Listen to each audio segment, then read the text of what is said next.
Podcast, California, Folsom edition with my co-host, Sam Metteer. I'm your host, Frank Garay. How's it going, Sam? It's wonderful. How are you, Frank?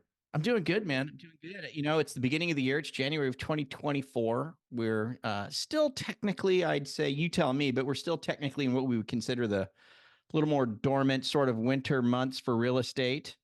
Would you agree with that? Oh, Yeah. yeah. We got it about another week and a half, 2 weeks. I was just going to ask you, when do you think things kind of start to take the turn to where, you know, it like becomes the home buying season? It's when kids go back to school. So, but really, it's also, it depends on the area. Like in our area, weather plays a little bit of a part into it also. Yeah. It hasn't been a really aggressive winter, so we're probably not going to see people waiting. Like once the kids get back in school, they're done with the holidays, they've put their Christmas tree wherever the disposal places are, and they're ready to have a new house with a new Christmas tree spot. There you go. There you go. Well, so we are in January, Sam, and you know, the news is, some of the news is we did see rates over the past, you know, month or so make a nice turn for the better. Yeah. And you know, my thinking on that is just certainly what your feedback on it is if the mortgage rates continue to improve, which they are predicted to do so. Now we don't know, nobody knows, right? But they've kind of been right so far, all the people that make these big fat predictions. So they're seeing, you know, the beginning of the year, middle of the year, and they're talking, maybe we'll see stuff in the fives. Some are saying by the end of the year, possibly even into the high fours. Yeah. But with rates going down, and you can tell me how inventory looks, if inventory's still kind of peakish, isn't that just going to create those big bidding wars again? So I've already actually seen it. There's a really phenomenal appraiser. His name's Ryan Lundquist.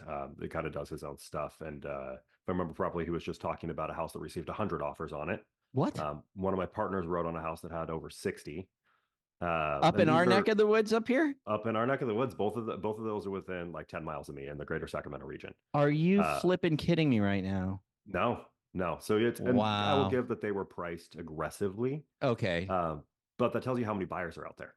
There's people that want houses. The interest rates, like you said, are now getting back to what people would call affordable. Right. I can afford this. You know, it changes your monthly payment a couple $100. All of a sudden, it's makes sense to buy now and refi again, and people are doing it. And they're honestly, since the turn of the year, people have started to come out of the woodwork. Okay, so all right, so okay, but let me ask you this, and I know, okay, this is kind of a hard question to answer. I don't know that we have a crystal ball for this too, but is there any indication of inventory kind of trying to increase to maybe compensate for what could be a greatly increased buyer demand if rates come down? I would say no. Okay. Functionally, what we're running into, and again, you read across the board with experts all over the place. There's a lot of people that are sitting on 2.75, maybe 3.25 interest rates that don't want to move. Yeah. And they don't have any actual reason to move, you know, unless they're, you know, running into life circumstances, you know, death, divorce, things that force them to sell a house. Right. So there's not a lot of people that are letting go of their wonderful interest rates. What's interesting is those people are using some of their equity and buying investment properties. But it's really, there's not a lot. So right now, 66 houses came on the market between yesterday and today. We usually see a lot more than that. And that's again, greater Sacramento region. Like that's all over the area. There was not a single house that came on in Folsom where we're at. Not one. Usually you see a couple. Got it. Wow. Okay. So what's the message then to a prospective buyer? Because I think, like you said, we're getting to where we could say, okay, now these rates are falling back into that affordable bucket, whatever that is, and that's different for everybody, I know. But I tell you, and I think we talked about this on our last show was that, man, there's a big difference between a 5% rate and a 7% rate when it comes to qualifying, right? I mean, that 2%. There's like probably millions of people in that 2%, you know, that's making a big difference too. Right. And so when we do see it kind of come down and get more affordable, with that in mind, I mean, what's your advice to the would-be buyer who's like, maybe I'll wait it out a little longer, you know? Well, there's a couple things. Specifically to wait it out a little longer. I understand where people are coming from, and I would say that some people maybe should wait, depending on their position. Mm, You know, mm, if they're going to buy a house and it's really going to stretch them, mm, maybe wait a little bit more and see what happens. mm, mm. But like you said, we don't have a crystal ball. Interest rates could go up, right back up. Yeah. Given it's an election year, so I don't think so, but Yeah. they could.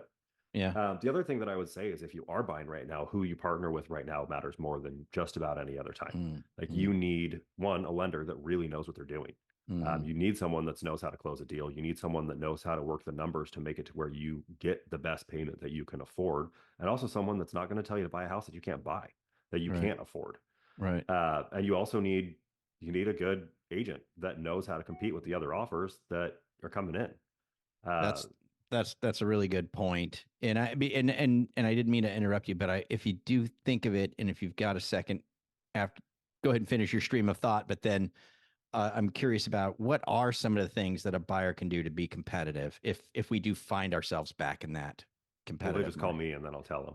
Okay, But good enough. no, what happens is this. You have to have one, having relationships is huge. So dues are coming up.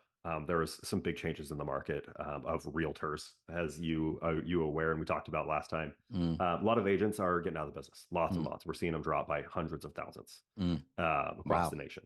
Mm, Yeah. Uh, so having someone that can help guide you to specifically how you should be addressing the seller in your offer is really, really important. Someone that has a relationship with a lot of the other top agents, because those are the people that you're going to see stay in the industry. Top right. 10%, they're not going anywhere. Mm, We've been here for a while, and we'll continue to stay here because we know how to shift with the markets and we know how to earn the business of people because we do what we do really well and we take care of people really well. mm, Uh, it's kind of one of those things where if you were going to have surgery and you're like, hey, I have to get brain surgery. Who am I going to choose? And you're going to look around the options that you have, and you have someone who works at a bar and does brain surgery on the side, a couple brain surgeries a year, maybe. Or you have just on a friends brain and surgeon. family. Yeah, just friends and family, no big deal. That's what they really got into it for. Or you have someone that has done hundreds of brain surgeries and they're on one of the top brain surgery teams in the nation. It's kind of an easy decision. What Mm, makes it really interesting to me is people have a tendency to just use their friend's realtor or use someone that was recommended, not really research, and they don't see, is this actually the person that should be managing what usually is the largest purchase I'm going to make in my life mm, or the largest asset that I hold and they're going to sell it? mm, And are you researching and spending time to make sure that these people actually know the skills and have the skills and the ability and the talent and the knowledge to go help you convert whatever you're trying to convert, buy or mm, sell? mm. And buyers in this market, which, to get back to your point, I kind of sidetracked there, but No, it's good. You that's my finished your soapbox. stream. Yeah, you finished your Yeah, thought. Yeah. I care about that. I Yeah. I I want people to be taken care of.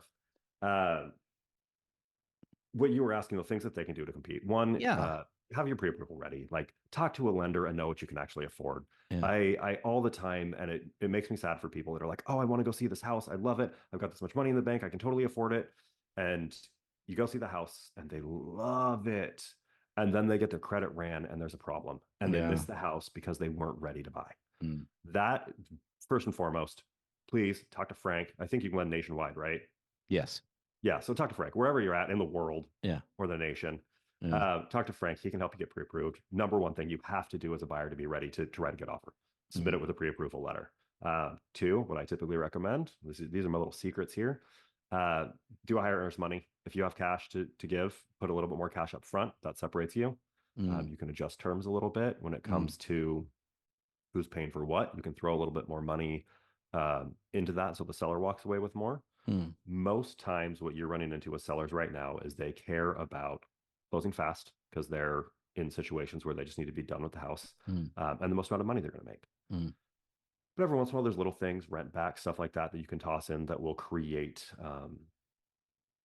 more opportunity for the seller other than just money. Yeah, Um, that's where your experience and your relationships come into play, where you can talk to a listing agent and say what's going on, and get some feedback from them to understand how to make a better offer, right? yeah. And it blows me away because I've been a listing agent for quite a while now. Mm. How you just, what we call it in the industry, we call it blind offers. Mm. You'll have a showing on a vacant house and you'll see it because they won't schedule it. You'll just see that someone in the house and you're like, oh, well, that person never called me and checked in with anything. Mm-hmm. And then 3 days later, an offer shows up from that person Mm-hmm. and it doesn't meet any of the seller's needs. Mm. And it's one of those things you're like, why wouldn't this person just call me? Just give me but a call.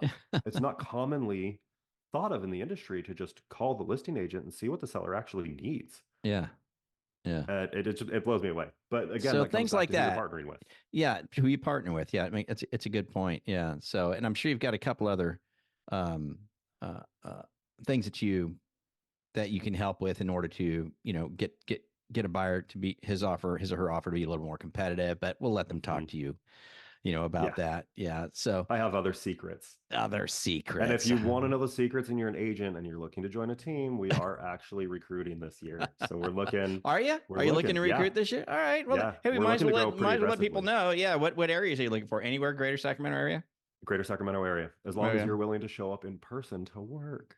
Mm. We are a team that operates in person, which is another thing that a lot of people are these days not common. Yeah, agents like to work from their couch in their pajamas, which is really nice. I can't say I haven't done that. Yeah. But we show up in the morning and we get together. We put all our heads together because we're all doing this, and we get to share what we're going through. Hey, this is what we're seeing in the market right now. This is what I just saw over here in Folsom. This is what's happening in Auburn. And it gives us a good leg up having a team to collaborate together. Yeah. Yeah. Good stuff, man. Good stuff. Sam, what's the best way for somebody to reach you? Call or text. What's the number? 530-613-1914. So that's 530-613-1914. Yep. One more time, if you happen to be in your car on Spotify, try to remember it. Okay, remember it's 530. So we got that out of the way, 530. Mm-hmm. Then it's 613-1914. That's the one. 613. Sam@themoreexperience.com. Sam at the more, M-O-R-E, experience.com. Sam@themoreexperience.com. Terrific. And if you're watching us on YouTube, that information will be down below. So cool, Sam. Thanks, man. Thanks for your insight and your thoughts on all of this. So bottom line, if you can afford it, if it's affordable enough right now, probably try and make the move now, right? Because you can still get some seller credits here and there, can't you? It's starting to go away though. But it's going away. Yeah. So better get the move on. I would say, I mean, if you're thinking about it, better go now. Rates are going to play in your favor, but guess what? They play into everybody's favor, which means everybody's going to show up and want to make an offer. So that would be the big problem that I see. So with that. Oh yeah, you're not wrong at all. And it's one of those things where right now, like you said, you can get it asking price, maybe a little bit under if you're lucky. But if you wait another month and a half, you're gonna be 25, 30K over. And yeah, your interest rate went down by 0.5%, but your payment went up by $150. Right. And don't forget too, with an increased sales price, not only is that your mortgage payment that went up, but now your property taxes are assessed higher too. So there's that additional. So true. You know, so it's just, man, the wait game it's a risky game to play. If you're a buyer and you know, rates in the low sixes are like, okay, I can do this, then probably want to get a hold of Sam and get moving. You know, get looking at some stuff and get prepared. Like he said, he can connect you to me, and then we can get going from there. But cool, man. Well, thanks, Sam. Always a pleasure. Yeah, likewise. All right, you guys have a great one. Catch us here next time on the Buy and Sell Real Estate Podcast, California, Folsom edition with myself, Frank Garay, and my co-host, Sam Metteer. Until next time, have a great one. We'll catch you later. Bye.